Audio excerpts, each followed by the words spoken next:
I just want to remember, nung mismong kasal namin, nagpatigil ng ulan si Lord, literal. Siguro kasi nandun, yung nagkasal sa amin, sina Pastor Junel, ganyan. Tapos yung mga ninong namin, pastor lahat. So noong umulan, lahat sila nagtangs. So parang natakot yung raindrops. Nandun yung mga primary 12 doon. Lahat nagtangs. Tumigil, literal yung ulan. The day before, umuulan. Kinabukasan, sobrang lakas ng ulan. Pero nung kasal namin, meron lang kaming 5 minutes effect ng ulan. Ang cute lang. Para sa picture siguro siya. Una, kung papanoorin mo ang buong video, ang labo ng sinasabi niya. Pangalawa, prosperity theology o gospel ang pinairal. Teolohiyang pangkasanagaan na hindi dapat tinuturo ng hindi nag-iingat.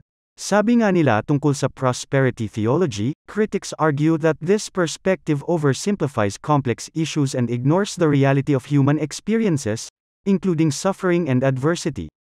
Many traditional Christian denominations and theologians disapprove of prosperity gospel teachings, considering them inconsistent with the broader teachings of Christianity. Parang pinalilitaw na sobrang espesyal nila at pinatigil ng Diyos ang ulan. Wala naman masama maniwala sa milagro, pero sa ganito, kung hindi nag-iingat, lalong magdudulot ng hindi pagsampalataya. Sinabi rin naman ng Diyos na siya ang nagpapaulan sa mabuti at masama.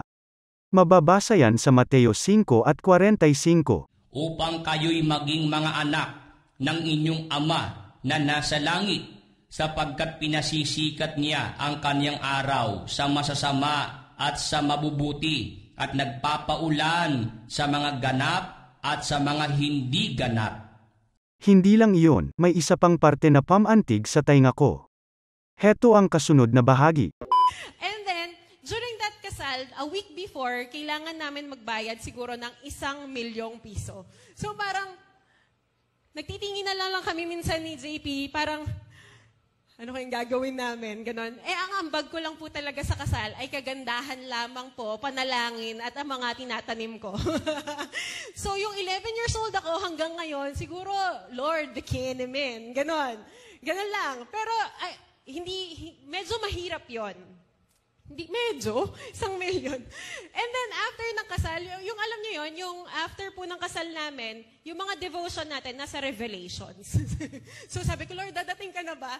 Pero actually, parang yun din yung nangyayari sa buhay namin noon. Kasi magbabayad na naman kami ng 350,000, around 350,000 pesos. And after that, parang yung laman na lang ng mga lahat ng bank accounts namin, 3,500 na lang, hindi man kami umabot sa pang-tithes. Diba? And then, nagtingin na lang kami, wala kami ibang heart kung hindi, saan natin pwedeng itanim to? And then, we just poured out lahat ng meron kami. And then, to cut the story short, mahaba na masyado, lahat ng yon nabayaran in 1 week, no?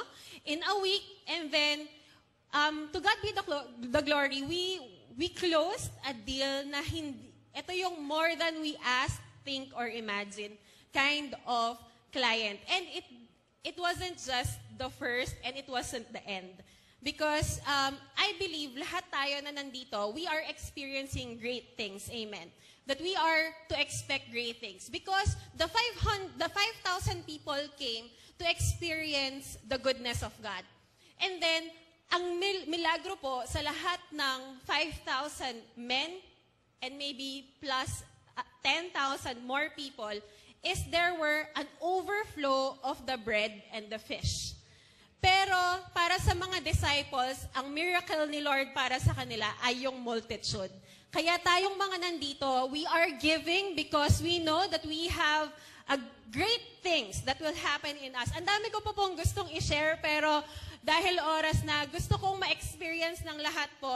Ito po yung heart ni Lord. God wants us all to experience not just yung breakthrough na lumagpas ka lang ng 10,000 pesos. Hindi yung breakthrough na maisasadsad lang natin yung linggong to. O kaya etong taon na to. Yung breakthrough na ibibigay ni Lord sa atin is a satisfying kind of life. Na hindi lamang matatapos yung plan 40 natin ng nakapag-harvest lang tayo ng 3 kaluluwa. Pero this time, we will open cell groups. Amen? That God wants to bless us all, not just yung mga very typical and very normal. This time, as we give to the Lord, remember that lahat po ng ibibigay natin ngayon, it is a seed. Ito po ay binhi. Katulad po ng salita ni Lord, ito po ay binhi. Lalagyan mo ng assignment yang itatanim nyo. Kikita natin na ang dating sa kanila, kapag mas marami kang binigay, mas madami ang pagpapala mo. Hindi ito tama ayon sa Biblia.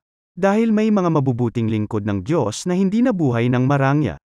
Basahin natin ang Lucas 12 at 15. At sinabi niya sa kanila, "Mangagmasid kayo, at kayo'y mangag-ingat sa lahat ng kasakiman, sapagkat ang buhay ng tao ay hindi sa kasaganaan ng mga bagay na tinatangkilik niya." Kita na hindi sa dami ng pag-aari o possessions ang senyales ng pagiging mapalad ng isang lingkod ng Diyos. Ito ang hindi siguro matatanggap ng mga naniniwala sa prosperity gospel. O di ba? May mas malalim pa na paliwanag ukol dito pero sa susunod na siguro ito kung loloobin ng Panginoon. Salamat sa pakikinig.